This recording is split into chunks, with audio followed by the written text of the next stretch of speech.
Señor presidente, distinguidos invitados especiales, señoras y señores senadores, la revolución había terminado.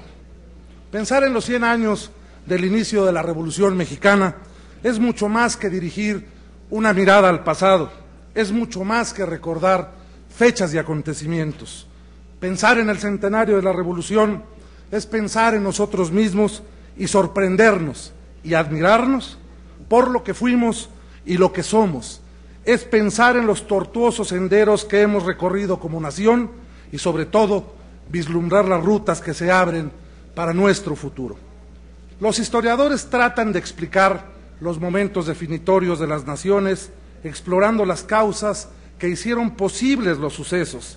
Intentan encontrar las conexiones que permitieron que en un espacio, en un tiempo y con unos actores se encontraran en un punto específico y detonaran las grandes transformaciones que le dan identidad a un pueblo.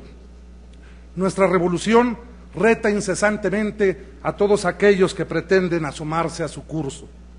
Puso en jaque a muchos de los que la vivieron y mantiene alerta a los estudiosos modernos.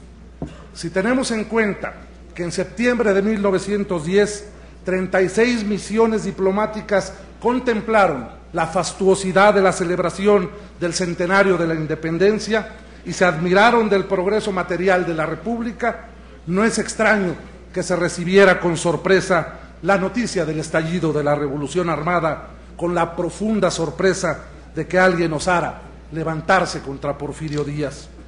La mayoría de los gobiernos extranjeros, incluido el de Estados Unidos, por supuesto, reiteraron su confianza al general Díaz porque el movimiento armado había nacido muerto.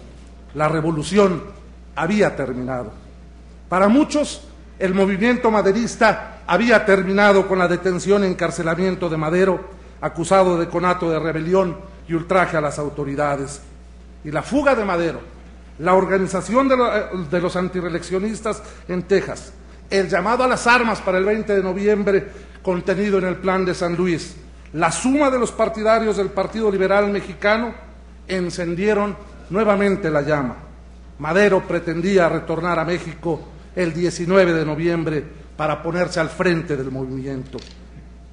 Sin embargo, las fuerzas federales descubrieron a los conspiradores e hicieron fracasar el plan en todo el país, un día como hoy, de hace 100 años en Puebla. El asesinato de Aquiles Cerdán a manos de los policías que estaban encargados a Cabrera y el fracaso inicial de San Luis, del Plan de San Luis, hicieron sentir en el corazón de muchos que la revolución había terminado. Pero la llama seguía viva tras el azoro y la cautela inicial después del fallido intento. Y en los últimos días de 1910 y en los primeros meses de 1911, la revolución maderista cobra auge y surgen los primeros brotes armados en el noroeste y en el sureste del país. En Morelos, la promesa del tercero del Plan de San Luis despertó las ilusiones de los campesinos desposeídos, quienes, encabezados por Zapata, tomaron varias ciudades y sitiaron Cuautla. El fervor revolucionario prendió en varios estados del país, pero fue en Chihuahua donde se decidió la suerte de Díaz y de Madero.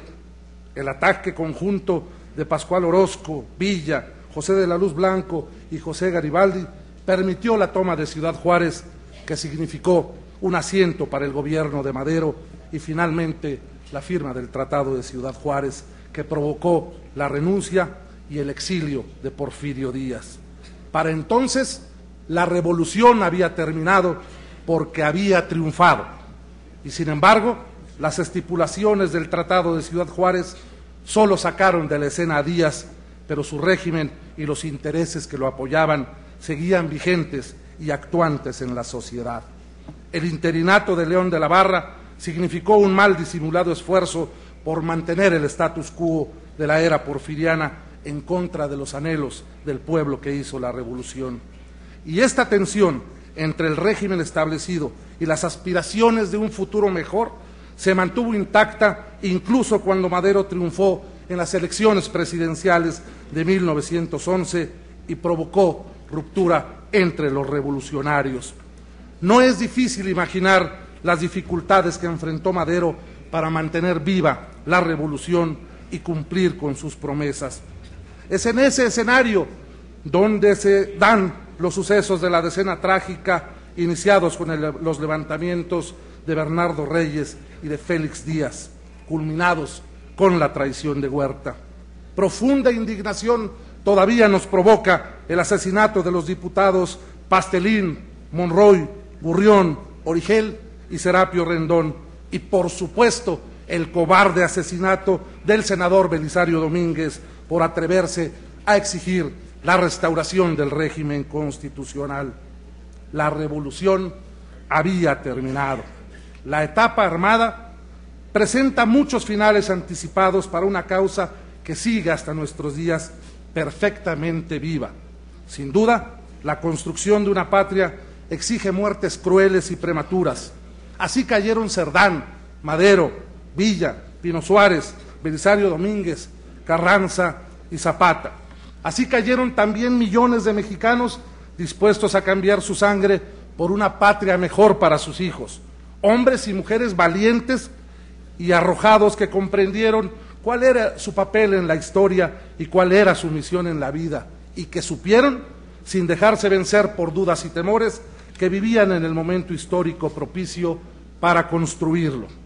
Vista en perspectiva y en la magnífica conmemoración de su centenario, la Revolución Mexicana significa el encuentro de una sociedad madura para el cambio y de causas y banderas con la fuerza suficiente para ser motor de ese cambio. Las grandes demandas de la sociedad mexicana de principios del siglo XX tenían que ver con la desigualdad y la injusticia en que vivían dos grandes sectores de la población. Las grandes demandas de hoy tienen que ver por abonar precisamente en el esfuerzo de tantos y tantos hombres que durante este centenario han aportado porque México sea cada día mejor. Además de las demandas sociales, la revolución hizo suyas las demandas políticas más sentidas de la sociedad, entre las que sin duda destacan las de una democracia efectiva y una auténtica representación política, demandas recogidas por Madero en su lucha por el sufragio efectivo, en sus esfuerzos y reflexiones para aterrizar en México un país en el que la soberanía residiera originaria y efectivamente en el pueblo, y en el que éste contara con la herramienta más importante para su ejercicio, el voto libre y secreto.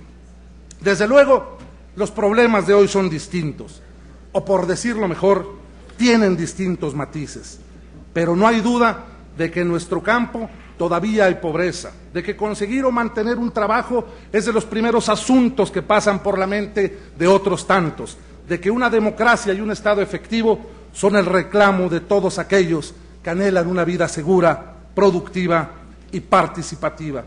Por eso estoy convencido que la revolución no ha terminado, de que en estos primeros 100 años del México revolucionario, más allá de las soluciones que se han propuesto en cada momento histórico, lo fundamental es que entendamos que la agenda de causas y anhelos sigue vigente y que la responsabilidad de los nuevos actores políticos es la de diseñar nuevas soluciones, la de repensar los problemas sin atavismos ni falsas deferencias al pasado para ser capaces de proyectar a México hacia el futuro. Ya no hay temas tabú ni temas intocables. Una revolución viva y actuante no puede permitirse el lujo de convertirse en reaccionaria y mucho menos en conservadora, pues ello sería convertirla en su propio asesinato, en su propio asesino. Ningún tema puede quedar exento de revisión, ni la reelección legislativa, si con ella mejoramos la calidad de la representación política y fomentamos la participación ciudadana, ni la propiedad del Estado sobre los recursos naturales, si queremos detonar inversiones y empleo en el contexto de la economía global, ni los derechos laborales, ni la propiedad de la tierra, ni las características de nuestro propio sistema de gobierno. Con esa mirada debemos enfrentar desde los valores nacionalistas de la revolución los retos modernos, como los efectos del calentamiento global, la mundialización de la delincuencia, los nuevos problemas de salud y los nuevos equilibrios entre las naciones. La revolución no terminó con la muerte de sus héroes, no terminó con la construcción de sus primeras instituciones. La revolución termina y muere, pierde la vida y deja de actuar si los responsables de la conducción política del país pierden de vista las causas, pierden de vista a los ciudadanos y pierden de vista el futuro. Hoy es un gran día para recordar que esos responsables de la coordinación política del país somos nosotros. La revolución no ha terminado. Muchas gracias.